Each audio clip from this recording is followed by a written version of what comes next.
Hello students, welcome to एससिंग chemistry classes live premiere. इस वीडियो में हम लोग सबसे पहले देखते हैं आज क्या क्या टॉपिक हम कवर करने वाले हैं। ठीक है,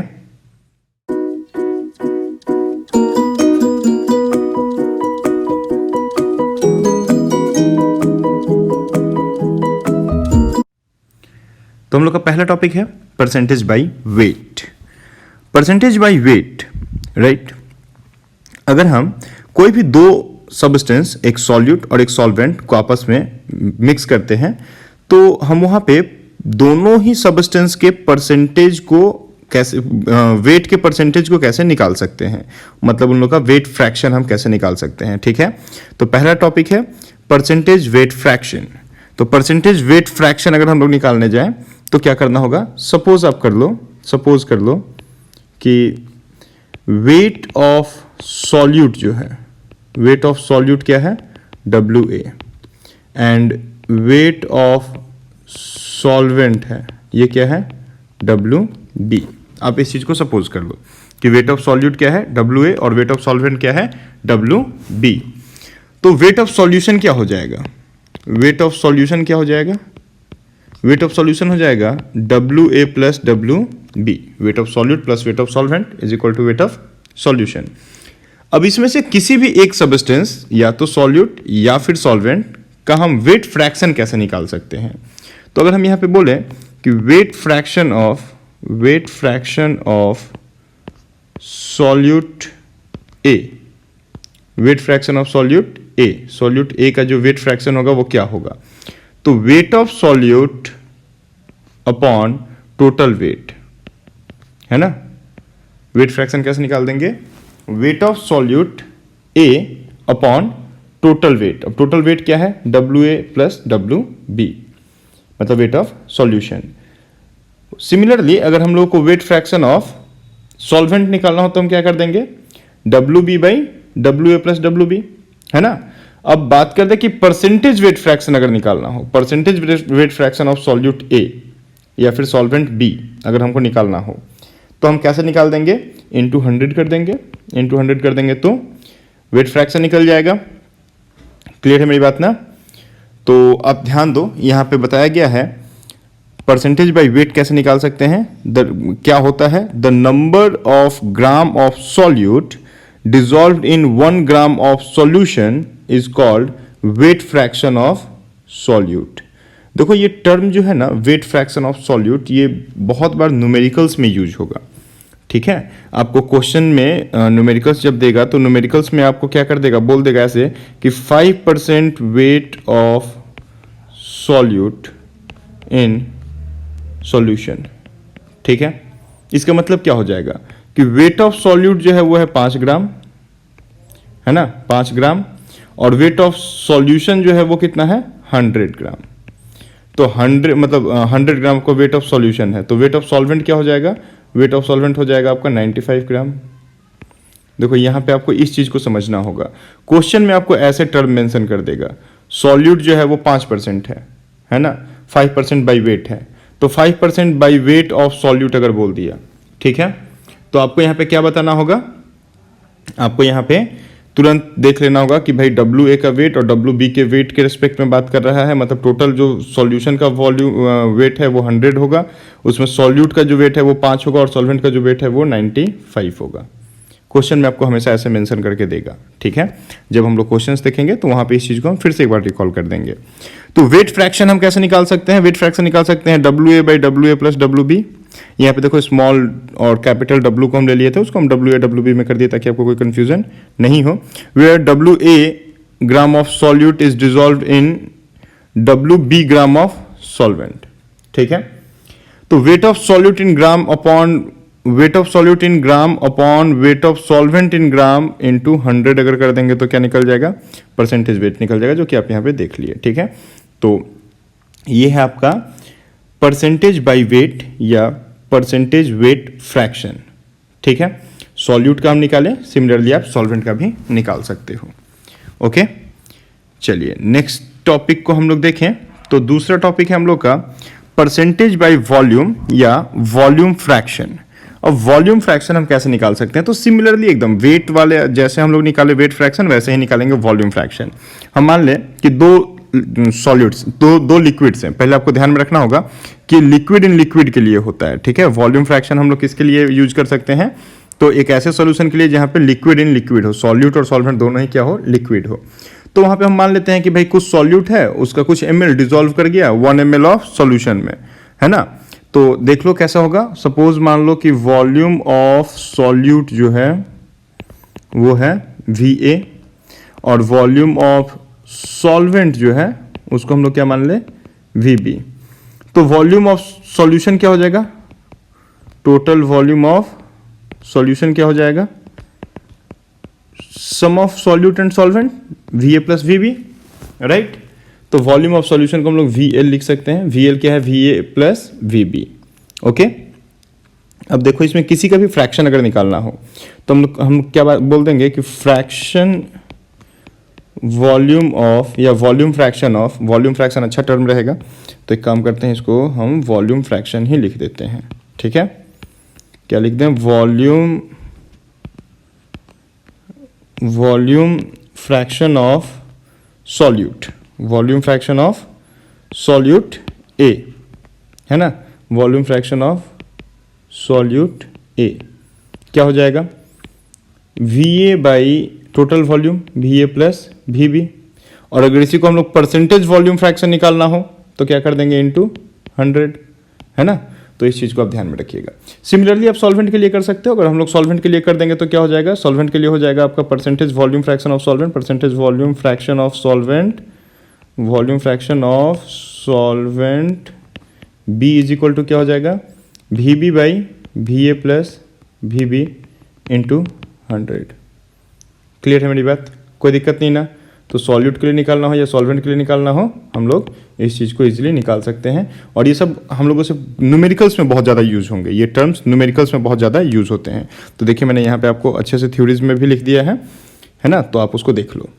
तो ये हो गया आपका दूसरा परसेंटेज वॉल्यूम फ्रैक्शन या percentage by volume.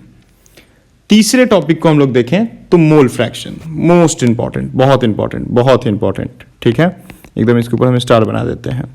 Mole fraction क्या होता है?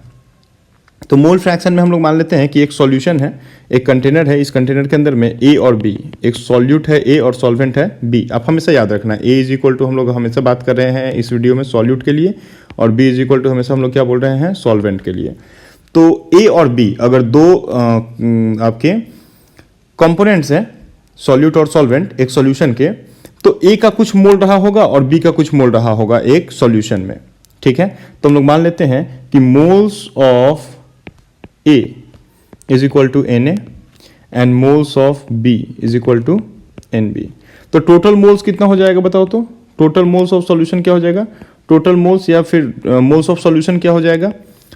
मोल्स ऑफ सॉल्यूशन हो जाएगा आपका Na प्लस Nb, जिसको हम लोग क्या बोल सकते हैं? N भी बोल सकते हैं। तो Na प्लस Nb, ठीक है। अब हमको निकालना है मोल फ्रैक्शन। मोल फ्रैक्शन को x से रिप्रेजेंट करते हैं, आप ध्यान में रखिएगा। मोल फ्रैक्शन को किससे रिप्रेजेंट करते हैं? x से, कैपिटल X से रिप्रेजेंट करते हैं। तो अब XA mole fraction of A is equal to क्या रहेगा? Mole fraction of A is equal to रहेगा moles of A by total moles. क्या मोल फ्रैक्शन ऑफ A क्या रहेगा? Moles of A by total moles, Na plus Nb, है ना, Na plus Nb। Similarly moles of B is equal to क्या रहेगा? Mole fraction of B is equal to क्या रहेगा? तो Nb by Na plus Nb, ठीक है। तो मोल fraction of A this, mole fraction of B this. और यहाँ पे एक बहुत इंपॉर्टेंट बात आपको जो ध्यान में रखनी है, यहाँ पे देखो एक नोट हम लिख देते हैं। XA plus XB sum of mole fractions क्या होता है? 1 होता है। XA plus XB is equal to क्या रहेगा? 1 रहेगा। तो ये नोट भी आपके लिए बहुत इंपॉर्टेंट है, ये आगे चल के बहुत काम आएगा, ठीक है। तो XA plus XB is equal to 1। तो मोल फ्रैक्शन समझ में आया? मोल फ्रैक्शन क्या है? यहाँ पे देखिए सब कुछ डिटेल्ड थ्योरीज में भी लिख दिया गया है अलग से, अच्छी हैंडराइटिंग में। मेरी हैंडराइटिंग थोड़ी सी अजीब सी है, आपको पता नहीं समझ में आ रहा होगा कि नहीं आ रहा होगा, इसलिए बगल में सब कुछ अच्छे से भी लिखा हुआ है। तो अब देखते चलो, ओके। तो ये हो गया आपका मोल फ्रैक्शन। नेक्स्ट टॉपिक की तरफ हम लोग चलें तो नेक्स्ट टॉपिक है हम लोगों का molarity. Again very important topic, molarity या मोलर कॉन्सेंट्रेशन। ठीक है, मोलैरिटी क्या होता है? तो molarity of a solution can be defined as the number of moles of solute dissolved in per litre और per dm cube of solution. क्या है भाई? Number of moles of solute dissolved in per litre और per dm cube of solution. 1 litre is equal to 1 dm cube होता है। ठीक है, तो हम लीटर बोले या डीएम क्यूब बोले, बात एक ही है। ठीक है, तो molarity of a solution can be defined as number of moles of solute present in 1 litre of solution, present in 1 litre of solution. याद रखना इस चीज को। तो हम कैसे लिख सकते हैं? कैपिटल एम से इसको रिप्रेजेंट किया जाता है, ध्यान रखिएगा। मोलैरिटी को हम क्या लिख सकते हैं? Molarity is equal to number of moles of solute by number of litres of solution या volume of solution in litre. हम लोग क्या बोल सकते हैं? मोलैरिटी इज इक्वल टू बोल सकते हैं number of moles of solute upon volume of solution in litre, हम लोग ऐसा बोल सकते हैं। अब देखो एक चीज होता है कि मोल्स इज इक्वल टू, यहां पे कुछ एक बातें हम साइड में लिखते चलते हैं, आप थोड़ा ध्यान रखिएगा। मोल्स इज इक्वल टू क्या होता है? Wait by molecular wait. किसी भी सब्सटेंस का अगर मोल्स निकालना है, नंबर ऑफ मोल्स निकालना है, तो नंबर ऑफ मोल्स क्या होता है? Number of moles is equal to होता है given weight by molecular weight, given weight in gram upon molecular weight, given weight in gram upon molecular weight. याद रखना इस चीज को, है ना। बगल में एक पेज रखिए और पेज के ऊपर में इस चीज को लिखते चलिए। ठीक है ना, ये साइड में हम जो भी लिख रहे हैं ना, इसको लिखते चलो। जिसको हम 2 बार 3 बार रिपीट करेंगे उसको लिखो।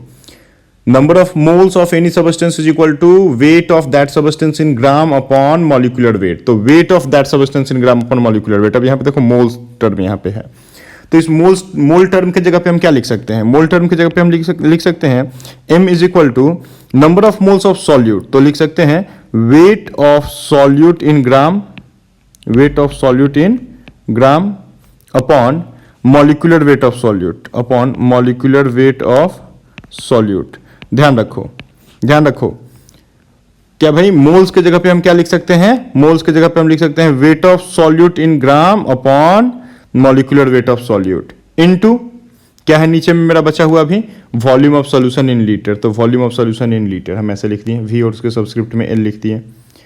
तो ऊपर देखो ब्लू से हम मार्क कर दिए किसको? मोल्स को, और नीचे हम आपको मोल्स को ब्लू से दिखा दिए, है ना। तो मोल्स इज इक्वल टू क्या हो गया? Wait of solute in gram upon molecular weight of solute. ठीक है, अब एक और टर्म हम लिख सकते हैं, ये तो आपका मोलैरिटी इज इक्वल टू ये हो सकता है। एक और हम बात यहां पे क्या लिख सकते हैं? m इज इक्वल टू, देखो weight of solution in gram upon volume in litre. ठीक है, तो क्या होता है? Weight upon volume, weight in gram upon volume in litre, ये बताता है ग्राम पर लीटर को। किसको बताता है?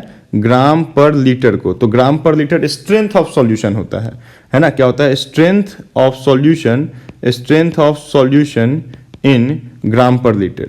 तो हम लोग किसी भी सॉल्यूशन के स्ट्रेंथ को रिप्रेजेंट करते हैं। Strength of solution is equal to क्या होता है? Weight in gram upon volume in litre या वॉल्यूम इन ml, जैसे आपको स्ट्रेंथ को बताना है। तो स्ट्रेंथ ऑफ सॉल्यूशन हम लोग किसके बदले लिख सकते हैं? हम लोग लिख सकते हैं weight of solute in gram upon volume of solution in litre. मतलब कि मेरे पास जो ये टर्म है weight of solute in gram upon volume of solution in litre, इसके बदले हम क्या लिख सकते हैं? Strength of solution in gram per litre, strength of solution in gram per litre. तो हम क्या लिख देंगे? m इज इक्वल टू लिख देंगे strength of solution in gram per litre upon molecular weight of solute. ठीक है, तो ये भी हो गया आपका मोलैरिटी का एक इक्वेशन, है ना। मोलैरिटी को हम ऐसे भी लिख सकते हैं। तो आप ये दोनों बात ध्यान में रखिएगा, यहां से क्वेश्चंस पूछे जाते हैं। ठीक है, दोनों क्या, तीनों ही ध्यान में रखिएगा, पूरा ही ये सबसे क्वेश्चंस पूछे जाते हैं, बहुत ज़्यादा क्वेश्चन पूछे जाते हैं यहाँ से। ठीक है, तो मोलैरिटी में कोई दिक्कत है तो अभी तुरंत कमेंट बॉक्स में लिख डालो, है ना। चलो आगे बढ़े। मोलैरिटी के बाद हम लोग बात करते हैं मोलैरिटी को डेंसिटी के टर्म में हम कैसे लिख सकते हैं। मतलब कि मोलैरिटी को हम निकालने का सेकंड मेथड क्या होता है। इस चीज को बहुत अच्छा हम ऐसे बोल सकते हैं कि relation between molarity and density, relation between molarity and density, ठीक है, ये बहुत इंपॉर्टेंट होता है। यहाँ से क्वेश्चंस ना हमेशा देखे जाते हैं, ये कंपटीशन में बहुत ज़्यादा क्वेश्चंस आए हुए हैं यहाँ से, ठीक है। तो चलिए बात करें कि let D is equal to density of a solution in gram per litre, ठीक है। D हम लोग क्या मान लिए, density of a solution in gram per litre, and let it contains X% of solute by mass. देखो हम लोग अभी बात किए थे थोड़ी देर पहले, बाई वेट बाई मास, है ना। तो सॉल्यूट वहां पे कितना है, X% है, X% ऑफ सॉल्यूट है कहां पे, D डेंसिटी का एक सॉल्यूशन है वहां पे, है ना। तो यहां हम बोल दें कि then mass of 1 litre of solute, तो 1 लीटर ऑफ सॉल्यूट का मास क्या होगा। अब आप ध्यान दो, डेंसिटी इज इक्वल टू क्या होता है, ग्राम पर लीटर या ग्राम पर एमएल होता है ना, ग्राम पर लीटर या ग्राम पर एमएल आप बोल दो।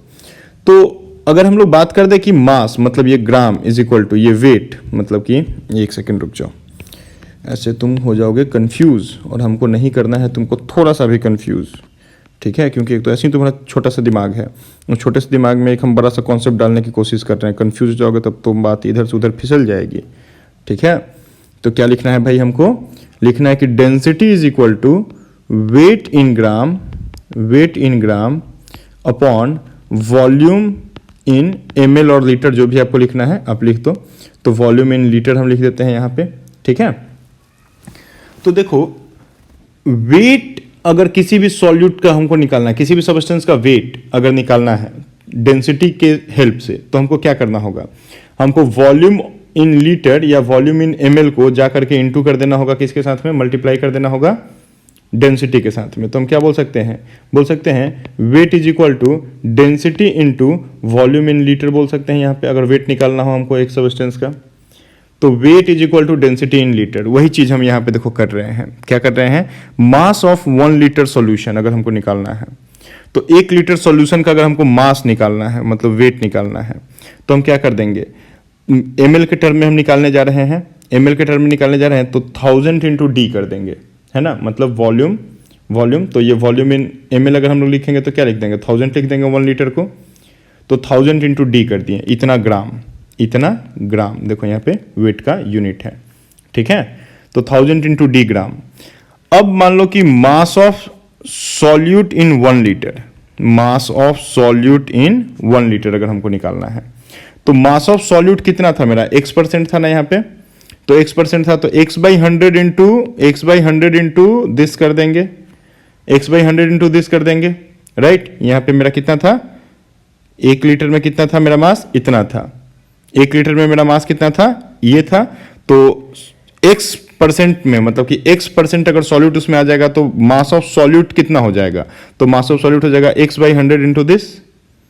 अब यहां से ये 2 जीरो से 2 जीरो इधर कैंसिल कर दो आप, तो क्या रह जाएगा X into D into 10, X into D into 10 ग्राम, है ना, यूनिट किस में आ रहा है, ग्राम में आ रहा है।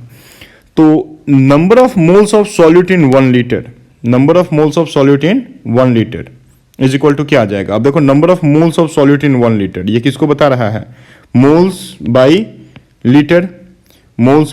लीटर, है ना।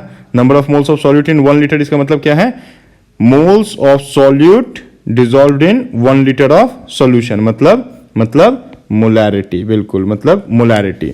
तो मोलैरिटी इज इक्वल टू हम क्या बोल सकते हैं फिर, मोलैरिटी इज इक्वल टू हम बोल सकते हैं मास of solute in gram upon molecular mass of solute, ठीक है। तो मास ऑफ सॉल्यूट हम लोग का क्या निकला है, मास ऑफ सॉल्यूट हम लोग का निकला है X into D into 10 upon gram molecular mass of solute. तो gram molecular mass of solute हम लोग क्या मान लेते हैं, MA मान लेते हैं, है ना, जो भी सॉल्यूट है उसका मॉलिक्यूलर मास, ठीक है। तो मोलैरिटी के साथ देखो डेंसिटी का एक रिलेशन क्या निकल गया, molarity is equal to X into D into 10 upon MA। X क्या है, X है यहां पे आपका परसेंटेज वेट ऑफ सॉल्यूट, मतलब मास of solute dissolved in solution, mass of solute dissolved in solution. D क्या है, डेंसिटी ऑफ सॉल्यूशन, और MA क्या है, यह है मॉलिक्यूलर मास ऑफ सॉल्यूट। तो ये एक रिलेशन हो जाता है आपका मोलैरिटी का डेंसिटी के साथ में। क्लियर है मेरी बात, गुड। तो इसमें कोई प्रॉब्लम हो कमेंट बॉक्स में बताओ, फिर हम लोग बात करेंगे, ओके। नेक्स्ट टॉपिक की तरफ अगर हम लोग चलें तो नेक्स्ट टॉपिक है हम लोगों का मोलैरिटी ऑफ डाइल्यूट सॉल्यूशन। एक कोई भी डाइल्यूटेड सॉल्यूशन है तो डाइल्यूटेड सॉल्यूशन का मोलैरिटी कैसे निकाल सकते हैं। ये देखो, ये न्यूमेरिकल बेस्ड होता है, ये जो है ये पूरा का पूरा न्यूमेरिकल बेस्ड होता है, ठीक है। यहां से न्यूमेरिकल्स आते हैं। एक सॉल्यूशन है मेरे पास बिफोर डाइल्यूटेड, डाइल्यूशन के पहले एक सॉल्यूशन है जिसका कुछ मोलैरिटी है और कुछ वॉल्यूम है। अगर हम इसमें कुछ एक सॉल्यूशन, अगर इसके अंदर हम कुछ वाटर का मॉलिक्यूल बहुत सारा डाल दिए, बहुत सारा हम इसमें वाटर डाल दिए, तो वाटर डाल दिए तो सॉल्यूशन क्या हो जाएगा, डाइल्यूटेड हो जाएगा। तो सॉल्यूशन देखो डाइल्यूशन में आ गया। अब डाइल्यूशन के बाद हम बोलते हैं कि अब बताओ कि सॉल्यूशन का मोलैरिटी क्या है, तो इसको हम लोग मोलैरिटी इक्वेशन से सॉल्व कर सकते हैं। मोलैरिटी इक्वेशन क्या होता है, मोलैरिटी इक्वेशन ये होता है, ये होता है आपका molarity equation M1V1 is equal to M2V2, M1V1 is equal to M2V2। तो ये मोलैरिटी इक्वेशन होता है, इससे आप बता सकते हो, ठीक है। तो यहाँ पे आपके एक ये डायरेक्ट आपको क्वेश्चंस में ही दिख जाएगा, क्वेश्चन एकदम आएगा, आप देखते ही क्वेश्चन को समझ जाओगे कि हमको मोलैरिटी इक्वेशन को यूज करना है और ये आप फटाफट कर लोगे, ठीक है।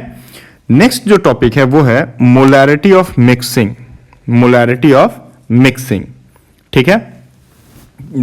मोलैरिटी ऑफ मिक्सिंग में क्या होता है कि 1 2 3 सॉल्यूशंस को हम लोग एक जगह पे मिक्स कर दिए। अब 3 सॉल्यूशन को 4 सॉल्यूशन को एक जगह पे मिक्स कर देंगे तो एक रिजल्टेंट सॉल्यूशन बनेगा। अब हमको बोलेगा कि उस रिजल्टेंट सॉल्यूशन का मोलैरिटी अब बता दो। ये भी पूरा का पूरा न्यूमेरिकली बेस्ड होता है, ठीक है। तो हम लोग क्या बोलते हैं कि let there be 3 samples of solution containing same solvent and solute. इसको आप ध्यान में रखिएगा, containing same solutes and solvent with their molarity M1, M2 and M3। ये है पहला, दूसरा और तीसरा सॉल्यूशन का मोलैरिटी क्या है, M1, M2 और M3 है ना। और उन लोग का वॉल्यूम जो है सॉल्यूशन का वो क्या है, V1, V2 और V3 है। तो मोलैरिटी M1, M2, M3 और वॉल्यूम जो हो गया वो हो गया V1, V2 और V3, ठीक है, रिस्पेक्टिवली। अगर इनको हम मिक्स कर दे, दिस सॉल्यूशन आर मिक्स्ड, तो molarity of the solution, molarity of the mixed solution में be given as a mixed solution, मतलब कि रिजल्टेंट सॉल्यूशन जो बना। तो रिजल्टेंट सॉल्यूशन जो मतलब कि तीनों को मिलाकर के जो चौथा सॉल्यूशन बना, एक कंटेनर में हम क्या कर दिए, एक कंटेनर में हम तीनों को मिला दिए, M1V1 प्लस M2V2, M1V1 को मिला दिए प्लस M2V2 को मिला दिए प्लस M3V3 को मिला दिए, तीनों को मिला दिए। तो अब तो ये नया सॉल्यूशन बन गया, यहाँ पे इस कंटेनर में ये नया सॉल्यूशन बन गया।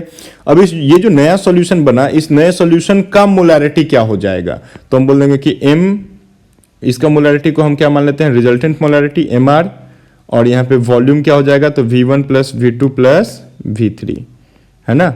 तो आप इसको VR भी बोल सकते हो या फिर ऐसे बोल सकते हो V1 V2 V3। तो MR VR हम लोग बोल सकते हैं या MR V1 plus V2 plus V3 बोल सकते हैं।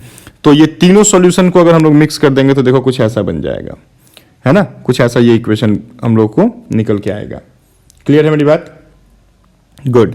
MR क्या है, रिजल्टेंट मोलैरिटी, और आपका V1 plus V2 plus V3 क्या है, resultant volume after mixing. Clear है मेरी बात। ये पूरा का पूरा न्यूमेरिकल बेस्ड होता है, एकदम यहाँ से एकदम अच्छा खासा न्यूमेरिकल्स आता है, ठीक है। चलो देन हम लोग बात कर दें कि molarity is dependent on volume. Molarity जो होता है ये वॉल्यूम पे डिपेंड करता है। Therefore it depends on the temperature, क्योंकि टेम्परेचर भी वॉल्यूम पे डिपेंड करता है।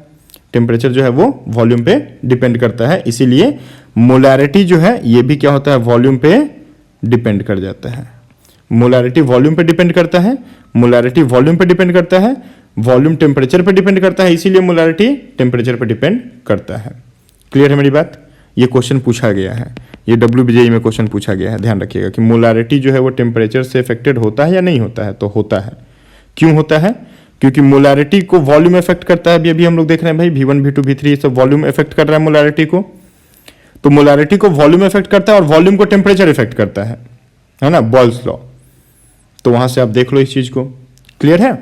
चलिए फिर हम लोग नेक्स्ट टॉपिक पे बात करते हैं। नेक्स्ट टॉपिक हम लोग का है कुछ एक यूनिट्स, है ना, कुछ एक टर्म्स यूज किए जाते हैं, कुछ एक टर्म्स, यूनिट्स मत बोलो, कुछ एक टर्म्स बोलो, है ना। टर्म्स कुछ यूज किए जाते हैं आपका मोलैरिटी को लेकर के। जैसे कहीं 1m लिखा रहेगा, 1m लिखा रहेगा मतलब कि यह बोला जाएगा कि मोलैरिटी ऑफ सॉल्यूशन इज 1, है ना, molarity of solution is 1। 0.5m या m/2 लिखा रहेगा तो उसको हम लोग सेमी मोलर बोलते हैं। 0.1 m या m/10 लिखा रहेगा तो उसको हम डेसीमोलर बोलते हैं। 0.01 m या m/100 लिखा रहेगा, 100 लिखा रहेगा तो इसको हम लोग सेंटीमोलर बोलते हैं। या 0.001 या m/1000 लिखा रहेगा तो इसको हम लोग मिलीमोलर बोलते हैं। ये आप थोड़ा याद रखना, ठीक है ना, ये थोड़ा मेमोराइज करने का चीज है, इसको आप ध्यान में रखना। और ये अगेन ये आपको न्यूमेरिकल्स में मिलेगा, न्यूमेरिकल्स में ऐसा लिख देगा कि एक सॉल्यूशन है जिसकी मोलैरिटी m/10 है, या फिर बोलेगा डेसीमोलर सॉल्यूशन है तो बोल देगा कि जब डेसीमोलर सॉल्यूशन है तो आपको जान के रखना होगा कि उसका आपको क्या बता दे रहा है, इनडायरेक्टली आपको क्या बता रहा है, आपको बता रहा है कि सॉल्यूशन का मोलैरिटी जो है वो 0.1 m या m/10 है। क्लियर है मेरी बात? बोल देगा तुरंत कि मिलीमोलर सॉल्यूशन है, मिलीमोलर सॉल्यूशन है मतलब कि आपको कॉन्सेंट्रेशन ऑफ सॉल्यूशन बता दिया। कॉन्सेंट्रेशन ऑफ सॉल्यूशन क्या हो गया, m/1000 मतलब 1/1000 मतलब 0.001। ठीक है, तो ये बहुत इंपॉर्टेंट होता है, ये टर्म्स थोड़ा आप ध्यान में रखिएगा। ठीक है, नेक्स्ट टॉपिक हम लोग का होता है नॉर्मेलिटी। अगेन बहुत इंपॉर्टेंट टॉपिक, जितना मोलैरिटी इंपॉर्टेंट उतना ही नॉर्मेलिटी इंपॉर्टेंट। ठीक है, नॉर्मेलिटी क्या होता है? तो normality of a solution can be defined as number of gram equivalent of solute dissolved in 1 liter of solution is known as normality of a solution. Normality of a solution को हम क्या बोल सकते हैं number of gram equivalent of solute upon volume of solution in liter. अब gram equivalent एक term आता है, अब फिर से इधर इस साइड में आप थोड़ा ध्यान रखिएगा। और आपको हम बोले थे कि जब भाई हम साइड में कुछ लिखें ब्लू कलर से तो आपको क्या करना है, सिमिलरली इसको एक पेज पे लिखते चलना है। तो gram equivalent is equal to क्या होता है? Gram equivalent of any substance is equal to होता है वेट इन ग्राम, उस सब्सटेंस का वेट ग्राम में, ठीक है, अपॉन इक्विवेलेंट वेट। ठीक है, तो weight in gram upon equivalent weight, gram equivalent के मतलब होता है। अब यहाँ पे इक्विवेलेंट वेट एक टर्म आ गया, तो इक्विवेलेंट वेट क्या होता है? तो equivalent weight is equal to होता है मॉलिक्यूलर वेट अपॉन वैलेंसी। ठीक है, इक्विवेलेंट वेट को बहुत सारा तरीके से लिखते हैं, लेकिन जो सबसे बेस्ट और सबसे अच्छा जो तरीका होता है, जो सब में कॉमन होता है, एक ही तरीका जो हर जगह पे लगाया जा सके, वो क्या होता है, मॉलिक्यूलर वेट अपॉन वैलेंसी। तो आप हमेशा molecular weight upon valency is equal to equivalent weight ऐसा यूज कीजिएगा। तो दो टर्म्स आप जान जाओ, ग्राम इक्विवेलेंट मतलब होता है weight in gram upon equivalent wait, और इक्विवेलेंट वेट के जगह पे हम क्या लिख सकते हैं, मॉलिक्यूलर वेट बाई वैलेंसी को लिख सकते हैं। तो आते हैं नॉर्मेलिटी के टॉपिक पे, और नॉर्मेलिटी में हम लोग बात करते हैं कि number of gram equivalent of solute upon volume of solution in litre is called normality. अब देखो नंबर ऑफ ग्राम इक्विवेलेंट, ये जो टर्म आ गया ग्राम इक्विवेलेंट, तो ग्राम इक्विवेलेंट ऑफ सॉल्यूट की जगह पे हम क्या लिख सकते हैं क्या, weight in gram of solute upon equivalent weight of solute. क्या लिख सकते हैं, weight of solute in gram upon equivalent weight of solute. इसको हम किसके जगह पे लिख सकते हैं, ग्राम इक्विवेलेंट के जगह पे लिख सकते हैं। और नीचे में फिर मेरा क्या बच गया, तो volume of solution in litre. ठीक है, अब देखो weight upon volume, weight in gram upon volume in litre को अभी हम लोग स्ट्रेंथ बोले थे क्या, स्ट्रेंथ ऑफ सॉल्यूशन। मोलैरिटी में हम लोग बोले थे इस चीज को, तो मोलैरिटी में हम लोग इस चीज को बोले थे कि wait of solute in gram upon volume of solution in litre को हम लोग स्ट्रेंथ बोल दिए थे ग्राम पर लीटर। तो हम क्या बोल देंगे भाई इस दोनों टर्म के जगह पे कि strength of solution in gram per litre upon equivalent weight. तो n इज इक्वल टू क्या निकल के आ गया, this n is equal to निकल के आ गया strength of solution in gram per litre upon equivalent weight of solution. अब देखो यहीं पे हम एक नया टॉपिक डाल देते हैं। ठीक है, यहां पे एक नया टॉपिक मेरे दिमाग में आ रहा है, हम उसको तुरंत इंटीग्रेट कर देते हैं इसी जगह पे। क्या है भाई, इक्विवेलेंट वेट के जगह पे हम क्या लिख सकते हैं, इक्विवेलेंट वेट के जगह पे हम लिख सकते हैं मॉलिक्यूलर वेट अपॉन वैलेंसी, लिख सकते हैं क्या, गुड। तो हम यहां से अगर आगे बढ़ाएं, यहां से हम आगे बढ़ा रहे हैं, आप ध्यान रखिएगा, n is equal to strength of solution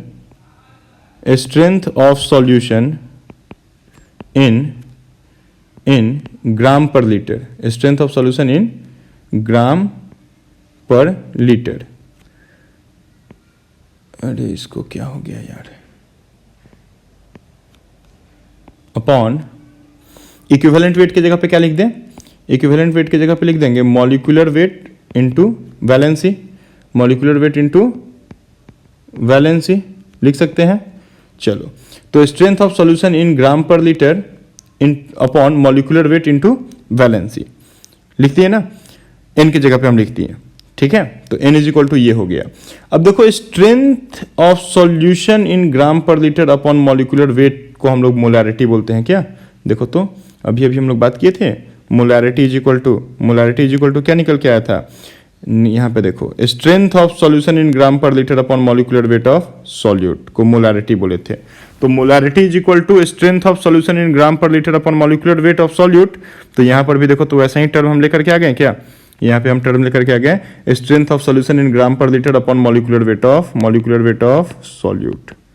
ठीक है, मॉलिक्यूलर वेट ऑफ सॉल्यूट को हम लोग क्या बोल सकते हैं, मोलैरिटी बोल सकते हैं। तो इस पूरे टर्म को मोलैरिटी बोल देंगे, तो मोलैरिटी इनटू वैलेंसी। ये देखो ये क्या निकल गया, ये निकल गया relation between normality and molarity. क्या निकल गया, relation between m and n, molarity and normality. Clear है मेरी बात, गुड। यहाँ पे क्वेश्चंस में बहुत हेल्प करेगा ये इक्वेशन जो है, ये रिलेशन जो है, ये क्वेश्चंस में बहुत हेल्प करेगा। आपको क्वेश्चन में बोला जाएगा हमेशा कि मोलैरिटी बताओ, नॉर्मेलिटी बताओ, आप कोई एक निकाल करके वैलेंसी फैक्टर के साथ में उसको इनटू कर दो। जैसे वैलेंसी फैक्टर के साथ में मल्टीप्लाई कर दोगे निकल जाएगा। हमेशा आपको ध्यान में रखना है कि नॉर्मेलिटी जो होता है वो ग्रेटर देन मोलैरिटी होता है। ठीक है, मोलैरिटी से बड़ा होता है नॉर्मेलिटी टर्म। ठीक है, तो ये हो गया आपका नॉर्मेलिटी। अब हम लोग नेक्स्ट बात कर दें, नॉर्मेलिटी के कुछ टर्म्स होते हैं। ठीक है, नॉर्मेलिटी को भी एक्सप्रेस करने के लिए कुछ टर्म्स होते हैं, जैसे हम लोग मोलैरिटी में बात किए थे, तो आपको वो चीज़ यहाँ पे ध्यान रखना है ना। Solution are expressed as 1n, n/2, n/10, n/100, n/1000, ऐसा बहुत सारा कुछ। तो कभी भी अगर 1n बोला जाए मतलब कि सॉल्यूशन का नॉर्मल बात कर रहा है, बोल देगा आपको अगर 1n है सॉल्यूशन जो है उसका कॉन्सेंट्रेशन 1n है, मतलब कि वहां पे नॉर्मेलिटी ऑफ सॉल्यूशन का आपको क्या बता रहा है, 1 बता रहा है। इसका मतलब क्या है, 1 ग्राम equivalent of solute dissolved in 1 litre of solution. अगर बोल दिया n/2 है, n/2 मतलब सेमी नॉर्मल का बात कर रहा है, इसको हम लोग 0.5 भी लिख सकते हैं। तो नॉर्मेलिटी क्या होगा सॉल्यूशन का, 0.5 है ना।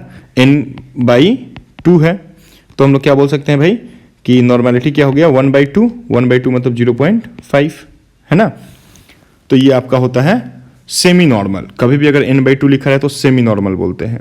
वैसे ही अगर n/10 लिखा रहे तो इसको हम लोग डेसी नॉर्मल बोलते हैं, है ना। n/10 मतलब 1/10, तो नॉर्मेलिटी इज इक्वल टू क्या हो गया, 1/10। 1/10 मतलब 0.1, तो 0.1 तो नॉर्मेलिटी हो जाएगा सॉल्यूशन का 0.1। इसका मतलब क्या है, 0.1 ग्राम equivalent of solute dissolved in per litre of solution. ठीक है, वैसे ही n/100 को सेंटी नॉर्मल बोलते हैं, मतलब 1/100, और 1/100 को हम क्या बोलेंगे, 0.01। तो नॉर्मेलिटी क्या हो जाएगा, 0.01। जहां भी आपको सॉल्यूशन में, जहां भी आपको क्वेश्चन में मेंशन कर दे कि सेंटी नॉर्मल सॉल्यूशन है, मतलब कि आपको नॉर्मेलिटी बता रहा है 0.01। सिमिलरली आपका n/1000 को हम लोग क्या बोल देंगे, मिली नॉर्मल मतलब 1/1000 को हम लोग क्या बोलते हैं, 0.001। तो 0.001 आपका नॉर्मेलिटी अगर आता है कभी भी सॉल्यूशन का, तो हम लोग क्या बोल देंगे कि 0.001 ग्राम equivalent of solute dissolved in 1 litre of solution. ठीक है, तो ये टर्म्स आप याद रखें, ये टर्म्स न्यूमेरिकल्स में मेंशन किए जाते हैं, लगभग सारे न्यूमेरिकल्स में, और ये बहुत ही इंपॉर्टेंट हो जाते हैं।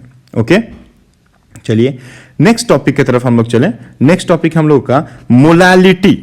नेक्स्ट टॉपिक क्या है, मोलालिटी, है ना। बहुत अच्छे से रिवीजन करते चले इन सारे टॉपिक्स का, बहुत इंपॉर्टेंट टॉपिक्स होते हैं।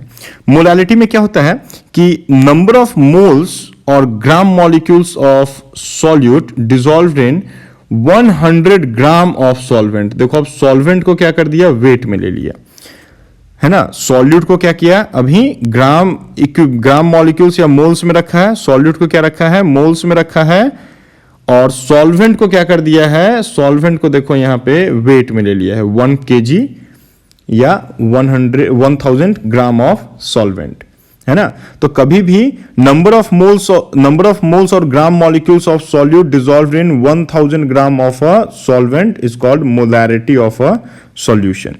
ठीक है, तो मोलैरिटी ऑफ सॉल्यूशन को स्मॉल m से रिप्रेजेंट करते हैं, तो हम क्या बोल सकते हैं, small m is equal to number of moles of solute upon amount of solvent in kg बोल दो, या फिर आप क्या बोल दो, 1000 ग्राम बोल दो, है ना। तो हम लोग क्या बोल देंगे भाई कि number of moles of solute upon amount of solvent in gram, तो ऊपर में 1000 टर्म लगा देंगे, तो m इज इक्वल टू क्या हो जाएगा, this, m is equal to ये हो जाएगा, ठीक है। और यहाँ पे इस बात पे थोड़ा सा आप ध्यान रखिएगा, इस स्टार पे आप थोड़ा ध्यान रखिएगा कि इंडिपेंडेंट ऑफ टेम्परेचर, ये वॉल्यूम डिपेंडेंट नहीं होता है, तो वॉल्यूम डिपेंडेंट नहीं है तो ये क्या होगा, इंडिपेंडेंट होता है टेम्परेचर का। और ये क्वेश्चन पूछा गया है ना, ये जो है ये आपका WBJE में पूछा गया है, ठीक है, तो ध्यान रखिएगा इसका। चलिए, मोलालिटी समझ में आ गया। मोलालिटी स्मॉल m होता है। Molality of a solution can be defined as number of moles of solute dissolve in 1 kg of solvent. यहाँ पे हम लोग सॉल्वेंट को क्या करते हैं, वेट में लेते हैं, और सॉल्यूट को क्या करते हैं, मोल्स में लेते हैं, ठीक है। चलिए, यहाँ ये टर्म बहुत इंपॉर्टेंट होता है, ये टर्म बहुत ही इंपॉर्टेंट होता है, ठीक है ना, इसको आप ध्यान में रखेंगे। इसको देखो हम थोड़ा सा और कुछ ऐसे लिख देते हैं, m is equal to number of moles of solute है, तो इसको हम लोग क्या लिख दे, WA बाई MA। और देखो अमाउंट ऑफ सॉल्वेंट इन ग्राम, मतलब कि वेट ऑफ सॉल्वेंट, तो WB हम लोग बोल सकते हैं इंटू 1000। अब इस इक्वेशन में इसको याद रखना, ये आगे चल के कॉलिगेटिव प्रॉपर्टीज और इन सब में बहुत काम आता है, बहुत ही ज्यादा काम आता है ना, मोलल सॉल्यूशंस में ये बहुत काम आएगा, ठीक है। तो इस टर्म में आप इसको याद रखिएगा, ये टर्म बहुत इंपॉर्टेंट होता है। हम बस इसको क्या कर दिए हैं, मोल्स इज इक्वल टू क्या होता है, वेट अपॉन मॉलिक्यूलर वेट होता है, तो वेट अपॉन मॉलिक्यूलर वेट के टर्म में हम डाल दिए हैं। Weight of solute, moles of solute को हम लोग क्या कर दिए हैं, weight of solute upon molecular weight of solute, molecular weight of solute है ना, तो WA अपॉन MA, ठीक है। चलिए अगले टॉपिक की तरफ हम लोग चले, तो वो है फॉर्मेलिटी। फॉर्मेलिटी में क्या बोले, formality is nothing, it just a formality, है ना, formality is nothing, it just a formality. एकदम मोलारिटी के इक्वल होता है, मोलारिटी के इक्वल होता है ना। बस अगर हम लोग फॉर्मूला मास लेते हैं, मॉलिक्यूलर मास के जगह पर हम लोग फॉर्मूला मास लेते हैं, तो मोलारिटी को हम लोग फॉर्मेलिटी के टर्म में लिखना शुरू कर देते हैं। तो क्या बोल दें कि it is number of formula mass in gram present पर लीटर ऑफ सॉल्यूशन, ठीक है। ये मतलब कि वेट ऑफ सॉल्यूट मतलब नंबर ऑफ तुम्हारा wait of solute in gram upon formula mass of solute. तो देखो weight of solute upon formula mass of solute क्या हो जाएगा, मोल्स हो जाएगा, है ना। तो moles by volume of solution in litre हो जाता है, तो moles by volume of solution in litre को हम लोग मोलारिटी बोलते हैं, है ना। तो यहाँ पे क्या होता है, फॉर्मूला मास, जैसे कि मान लो कि अगर H2SO4 हम लोग बोलते हैं, तो H2SO4 बोलते हैं तो इसका फॉर्मूला मास निकाल दे तो 98, और अगर SO4-2 बोल देंगे तो SO4-2 बोल देंगे तो इसको हम लोग बोल देंगे 96, है ना। तो बस यही फॉर्मूला मास, देखो ये फॉर्मूला का ये मास हो गया, इस फॉर्मूला का ये मास हो गया, ठीक है। तो एक फॉर्मूला मास को लेकर के यहाँ पे बात किया जाता है। मॉलिक्यूलर मास जब हम लोग बोलते हैं, मॉलिक्यूलर मास जब हम लोग बोलते हैं तो मोलारिटी निकाल देते हैं, और जब हम लोग फॉर्मूला मास बोल रहे हैं, फॉर्मूला मास बोल रहे हैं, तो जो फॉर्मूला दिया गया है, मतलब बेसिकली रेडिकल के केसेस में इसको यूज किया जाता है, ठीक है। तो फॉर्मेलिटी इज इक्वल टू क्या हो जाएगा, it is similar to normality, बस हम लोग मॉलिक्यूलर मास टर्म नहीं बोल सकते हैं, क्योंकि ये किसी भी रेडिकल के लिए हो सकता है। मान लो कि NO3 माइनस के लिए डाल दिया, अब HNO3 के लिए बोल देगा तो हम लोग बोल देंगे मॉलिक्यूलर मास, और NO3 माइनस के लिए बोल देगा तो हम लोग बोलेंगे भाई NO3 माइनस फॉर्मूला है तो फॉर्मूला मास। तो फॉर्मूला मास के केस में अगर आ जाए तो आपका फॉर्मेलिटी बोलते हैं। तो मोलारिटी इज इक्वल टू क्या होता है, आप ध्यान दो थोड़ा सा 1 मिनट के लिए। मोलारिटी इज इक्वल टू क्या होता है, weight by molecular mass into volume in litre, और फॉर्मेलिटी इज इक्वल टू क्या बोल देंगे, फॉर्मेलिटी इज इक्वल टू बोल देंगे weight in gram upon formula mass into volume in litre. बस यही डिफरेंस होता है, देख लो, है ना। चलो यहाँ पे फॉर्मेलिटी को आप F से रिप्रेजेंट मत करना, फॉर्मूला मास को FM से रिप्रेजेंट मत करना, ये बस आपके समझने के लिए हम लिख दिए हैं, ठीक है। और ये डिपेंड ऑन टेम्परेचर होता है। क्यों डिपेंड ऑन टेम्परेचर होता है, क्योंकि वॉल्यूम टर्म आ जाता है, ठीक है। वॉल्यूम टर्म आ जाएगा तो ये टेम्परेचर डिपेंडेंट हो जाएगा, ओके। चलिए भाई, तो ये हो गया आपका फॉर्मेलिटी के बारे में। नेक्स्ट हम लोग बात कर दें कॉन्सेंट्रेशन और स्ट्रेंथ ऑफ अ सॉल्यूशन को लेकर के, ठीक है। स्ट्रेंथ ऑफ अ सॉल्यूशन को लेकर के हम लोग बात कर दें। तो स्ट्रेंथ ऑफ सॉल्यूशन को लेकर के अभी अभी हम लोग बात किए थे, क्या हम लोग बोले थे भाई कि strength of solution in gram per litre अगर हम लोग बात कर दे तो क्या हो जाएगा, wait of solute in gram upon volume of solution in litre, और अगर ml में लिखना है तो ऊपर 1000 लिख देंगे, ठीक है। अभी हम लोग बात किए थे, तो कुछ ज्यादा लिखने की जरूरत इसमें है नहीं। इसको देखो, नॉर्मेलिटी और मोलारिटी दोनों के टर्म में हम एक्सप्रेस यहाँ पे कर दिए हैं। Strength of solution is equal to क्या हो जाएगा, molarity of solution into molecular mass of solute, ठीक है। जस्ट पीछे वाला जो फॉर्मूला था उसके साथ आप इसको लिख सकते हो, है ना। देखो यहाँ पे हम दिखा भी देते हैं आपको कहाँ पे है। देखो अगर मोलारिटी के टर्म में हम लोग स्ट्रेंथ को बात कर दें तो मोलारिटी के टर्म में स्ट्रेंथ ऑफ सॉल्यूशन को हम क्या लिख सकते हैं। देखो तो यहाँ पे है स्ट्रेंथ ऑफ सॉल्यूशन, तो strength of solution in gram per litre is equal to क्या हो जाएगा, मोलारिटी इंटू, इसको जाकर के इंटू कर दो यहाँ पे मॉलिक्यूलर मास ऑफ सॉल्यूट के साथ में अगर मोलारिटी को इंटू कर देंगे तो स्ट्रेंथ ऑफ सॉल्यूशन निकल जाएगा इन ग्राम पर लीटर। और नॉर्मेलिटी के टर्म में हम कैसे निकाल सकते हैं, तो नॉर्मेलिटी के टर्म में आप यहाँ पे ध्यान दीजिए, देखिए यहाँ पे स्ट्रेंथ ऑफ सॉल्यूशन निकालना है तो strength of solution in gram per litre अगर निकालना है तो एन के साथ में आप इक्विवेलेंट वेट ऑफ सॉल्यूट को क्या कर दीजिए, मल्टीप्लाई कर दीजिए, ठीक है। तो स्ट्रेंथ ऑफ सॉल्यूशन आप थोड़ा जान के रखना, ये कभी कभी काम आ जाएगा, कहीं कहीं पे काम आ जाएगा, तो दोनों ही टर्म में आप जान के रखना, नॉर्मेलिटी के टर्म में भी और मोलारिटी के टर्म में भी, ठीक है। Strength of solution in gram per litre इसका यूनिट होता है, या ग्राम पर ml भी बोल सकते हो। वो देख लेना कि सॉल्यूट को हम लोग ग्राम में लेते हैं या केजी में लेते हैं, किस में लेते हैं, या मिलीग्राम में लेते हैं, और वॉल्यूम को हम लोग ml में लेते हैं या लीटर में ले रहे हैं या जिस चीज़ में भी ले रहे हैं, ठीक है। चलिए इसके बाद है नेक्स्ट जो है वो है part per million. Part per million ये आपका पिछले साल का क्वेश्चन रहा है, पिछले साल आपका जेईई मेंस में क्वेश्चन आया हुआ है पार्ट पर मिलियन के ऊपर में, ठीक है। तो ये होता है, इस यूनिट को हम यूज करते हैं तब जब बहुत ज्यादा सॉल्वेंट का कॉन्सेंट्रेशन हो, सॉल्वेंट का कॉन्सेंट्रेशन ह्यूज अमाउंट में हो, ठीक है, मतलब वेरी वेरी डाइल्यूटेड सोल्यूशन जब होता है, वेरी डाइल्यूटेड सोल्यूशन जब होगा तब हम लोग क्या कर देंगे, पार्ट पर मिलियन के केसेस में, जैसे कि hardness of water.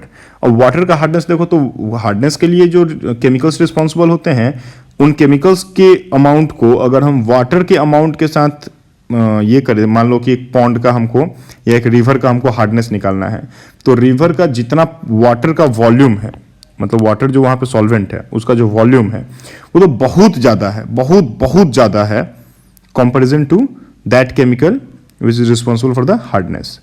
Air pollution, अगर एयर पॉल्यूशन, एयर में कुछ डस्ट पार्टिकल्स हैं, मान लो कि एयर पॉल्यूशन ऑफ सिटी निकालना है, तो एक सिटी जिसमें बहुत ज़्यादा एयर होगा, अगर उसके पॉल्यूशन को कैलकुलेट करना है तो उसमें जो भी आपका पॉल्यूटेंट्स होगा, पॉल्यूटेंट्स का जो कॉन्सेंट्रेशन होगा उसके एयर के कॉन्सेंट्रेशन में क्या होगा, बहुत कम होगा, है ना, बहुत कम होता है। तो जब वेरी डाइल्यूटेड सॉल्यूशन की बात होती है तो वेरी डाइल्यूटेड सॉल्यूशन में सॉल्वेंट बहुत ज़्यादा होगा कंपैरिजन टू सॉल्यूट, तो उस तरह के कॉन्सेंट्रेशन सॉल्यूशन को हम लोग पार्ट पर मिलियन में रिप्रेजेंट करते हैं। तो part per million of a substance is equal to mass of solute in gram into 1 million, देखो 10 टू द पावर 6 मतलब 1 million upon mass of solution कर देते हैं, ठीक है। तो ये आपका मास के टर्म में निकालते हैं, और अगर वॉल्यूम के टर्म में निकाल देंगे तो क्या कर देंगे, volume of solute into 1 million upon volume of solution. तो पार्ट पर मिलियन के ऊपर आप एक दो क्वेश्चंस कर लेना, ये समझ में आ जाएगा। पिछले साल का जो क्वेश्चन है वो देख लेना, जब हम क्वेश्चंस का वीडियोस डालेंगे तो वहां पे हम इसको डिस्कस भी कर देंगे इसके ऊपर क्वेश्चन। तो ये बस एक फार्मूला होता है, आप इस फार्मूला को याद रखना, ठीक है। और इसको हम लोग कब यूज करते हैं और इसके कहाँ पे यूज कर सकते हैं, किस जगह पे, तो एयर पॉल्यूशन मेजर करते हैं या वाटर का हार्डनेस मेजर करते हैं, ठीक है। चलिए तो ये हो गया आपका पार्ट पर मिलियन। अब ये क्लास बहुत बड़ा सा हो गया, बहुत लंबा सा चला गया, तो अब यहीं पे पूर्ण विराम लगाते हैं, है ना, और अगले क्लास में फिर मिलते हैं। तब तक के लिए